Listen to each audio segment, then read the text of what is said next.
تمام تعریفیں اللہ تعالیٰ جل مجدہ الکریم کے لیے، درود و سلام نبی کرم نور مجسم شفیع معظم احمد مجتبیٰ جناب حضرت محمد مصطفیٰ صلی اللہ تعالیٰ علیہ وسلم کی ذات والا صفات کے لیے حمد و صلوات کے بعد، عزیز دوستو، بزرگوں اور بھائیوں، انسان کھائے پیے سوئے جاگے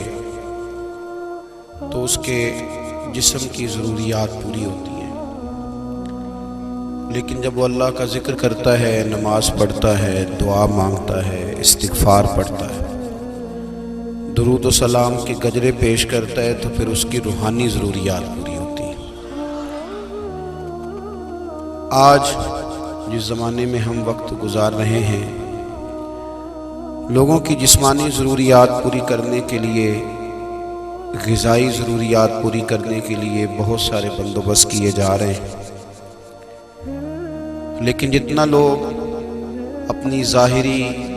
ضروریات میں خود کفیل ہوتے جا رہے ہیں، اتنا ہی زیادہ وہ روحانی طور پر کمزور ہوتے جا رہے ہیں۔ گھنٹوں بیٹھ کر گپ شپ کرنے والے لوگوں کے لیے تھوڑی دیر بھی ذکر الہی کرنا مشکل ہو جاتا ہے۔ لمبی چوڑی باتیں کرنے والے، لمبے چوڑے دلائل دینے والے لوگ اور سمجھدار لوگ اور سیانے لوگ عبادت کے معاملے میں سستی کرتے ہیں، عمل کے مسئلے میں کمزور ہو جاتے ہیں۔ تسبیحات کرنا، وظائف پڑھنا، درود و سلام پڑھنا، کم بولنا، سچی بات کرنا، صبر سے رہنا، شکر کو اپنانا، قناعت اختیار کرنا، حسد، بغض، عداوت سے بچنا، یہ لوگوں کے لیے مشکل ہو جاتا ہے۔ پھر اس کا نقصان یہ ہے کہ معاشرہ ایک عجیب سی بے سکونی اور بے قراری کا شکار ہے۔ جیب میں بہت زیادہ پیسے رکھنے والا، خوش شکل نظر آنے والا، پیٹ بھر کے روٹی کھانے والا شخص بھی ڈھونڈتا پھرتا ہے کہ آخر میں پریشان ہوں کیوں۔ آپ انسانیت کی تاریخ پڑھیں گے تو آپ کو معلوم ہوگا کہ انسان نے کبھی پتھر کی پوجا کی، کبھی معاذ اللہ چاند سورج کی، درختوں کی، بتوں کی پوجا کی۔ معاذ اللہ یہ غلط ڈائریکشن پہ تو چڑھ گیا، لیکن ایسا نہیں ہے کہ کوئی بندہ دنیا میں آیا ہو اور کسی کی اس نے عبادت نہ کی ہو۔ اس لیے کہ اللہ تبارک و تعالیٰ نے جس طرح ہمارے جسم میں کھانے کی طلب رکھی ہے، پینے کی طلب رکھی ہے، سونے کی طلب رکھی ہے، اسی طرح اللہ تعالیٰ نے عبادت کے لیے طلب رکھی ہے جسم میں۔ یہ تو ہوا کہ انسان گمراہ ہو گیا، غلط رستوں پہ چل نکلا، اس نے جھوٹے معبودوں کی طرف معاذ اللہ توجہ کر لی، لیکن وہ کسی نہ کسی کے سامنے جھکتا رہا، چونکہ اس کے وجود میں طلب تھی، شوق تھا اسے کہ وہ عبادت کرے۔ اللہ تبارک و تعالیٰ جب مسلمان کو توفیق دے اور اللہ کی بارگاہ کی جانب وہ رجوع کرے، تو پھر اس کا رویہ یہ ہونا چاہیے کہ اس کی توجہ ہو اللہ کی جانب۔ ہمارے ہاں تسبیحات پڑھ لی جاتی ہیں اگر کبھی موقع ملے، لیکن وہ خاص انہماک، وہ خاص شوق، وہ خاص ذوق اللہ تبارک و تعالیٰ کی عبادت کا، ایک ہوتا ہے نماز پڑھنا، ایک ہوتا ہے اہتمام کے ساتھ نماز پڑھنا، یعنی ذرا وقت پہ اٹھنا، ذرا صحیح کر کے وضو کرنا، ذرا شوق سے مصلی بچھانا۔ ایک ہوتا ہے تسبیح پڑھ لینا، اور ایک ہوتا ہے ذرا تھوڑا سا شوق کے ساتھ اللہ کو یاد کرنا۔ آپ کبھی جو میں نے آیہ کریمہ پڑھی، اس کی آپ شان نزول دیکھیں۔ نبی کریم صلی اللہ تعالیٰ علیہ وسلم کے کچھ صحابہ اللہ کی محبت کے شوق میں حضور کی بارگاہ میں حاضر ہوئے، اور انہوں نے آ کے عرض پتہ کیا کیا؟ عرض کرنے لگے، یا رسول اللہ صلی اللہ تعالیٰ علیہ وسلم، سالوں بیت گئے ہیں سجدے کرتے ہوئے، حضور سالوں بیت گئے ہیں تسبیح پڑھتے ہوئے، سالوں بیت گئے کہتے ہوئے کہ سبحان اللہ وہ پاک ہے، ہمیں سالوں بیت گئے یہ کہتے ہوئے کہ اللہ اکبر وہی سب سے بڑا ہے، سالوں بیت گئے کہتے ہوئے کہ الحمدللہ ساری تعریفیں اللہ کے لیے، سالوں بیت گئے اس کی تسبیح کرتے، تحلیل کرتے، تکبیر کہتے۔ حضور اب نہ ہمارا اپنے رب سے ملنے کو جی چاہتا ہے،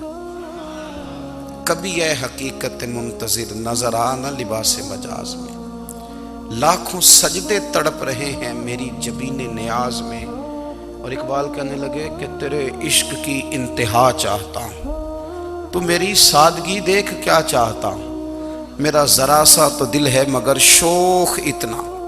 میں وہی لن ترانی سنا چاہتا ہوں۔ میرا بھی دل کرتا ہے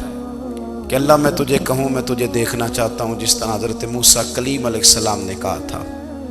اور تو مجھے کہے کہ لن ترانی تو نہیں دیکھ سکتا، ذرا سا تو دل ہے مگر شوخ اتنا،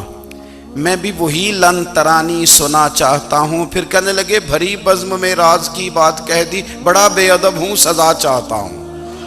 دیکھو سب لوگوں کے بیچ ہی میں نے یہ کہہ دیا۔ میرے عزیز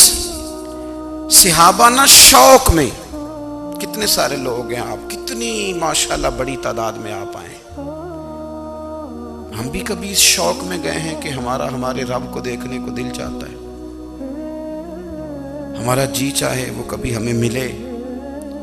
ہم کبھی اس کی زیارت کریں، اس کی بارگاہ کرم میں ہم حاضر ہوں۔ صحابہ نے عرض کیا یا رسول اللہ صلی اللہ تعالی وسلم ہمارا رب کہاں ہے؟ ہمارا نا اپنے رب کو دیکھنے کو جی چاہتا ہے۔ جب صحابہ نے یہ عرض کیا تو اللہ نے قرآن مجید نازل کیا، فرمایا وَإِذَا سَأَلَكَ عِبَادِي عَنِّي فَإِنِّي قَرِيبٌ، محبوب جب میرے بندے آپ کی بارگاہ میں آ کے میرے بارے میں پوچھے نا تو ان سے کہہ دینا میں ان کے قریب ہی ہوں، قریب ہی ہوں۔ دلیل کیا ہے؟ بھائی اذا دان، یہ جب بھی مجھ سے دعا مانگیں گے میں ان کی دعاؤں کو قبول فرماؤں گا، میں ان کے قریب ہوں، میں ان کے قریب ہوں، یہ جب بھی دعا مانگیں گے نا میں قبول کروں گا، میں ان کے قریب ہوں۔ اللہ تبارک و تعالیٰ کے بندے اللہ سے محبت کرتے، رب کی بارگاہ میں جھکتے، اس کو اپنے دکھ سناتے، اس کے پیارے محبوب صلی اللہ تعالیٰ علیہ وسلم کا وسیلہ لے کے اس کے حضور حاضر ہو جاتے، پیشانیاں سجدوں سے روشن ہوتی۔ ہم نا ہر چیز کے لیے وقت نکالتے ہیں، ہر چیز کے لیے، لیکن عبادت کے لیے وقت نہیں نکالتے۔ ہر شے آباد ہے، ہر شے، ہماری فیس بک بھی آباد ہے، واٹس ایپ بھی آباد ہے،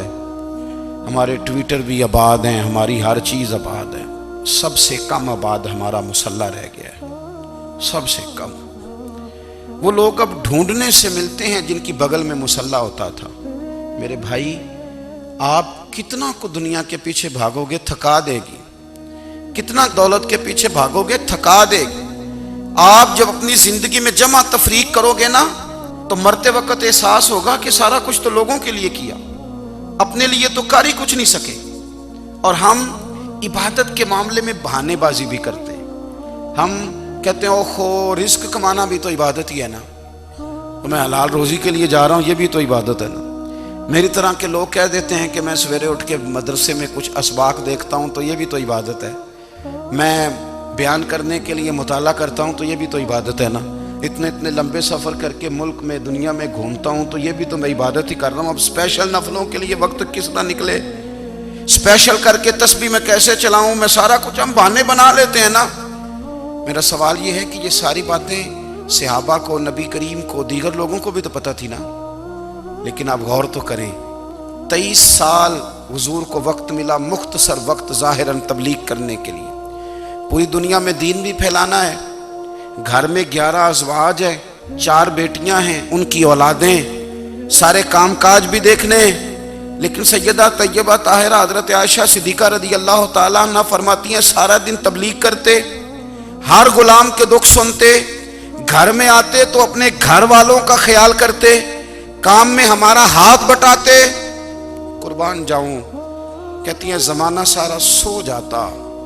لیکن آمنہ کے لال مصلی بچھا لیتے۔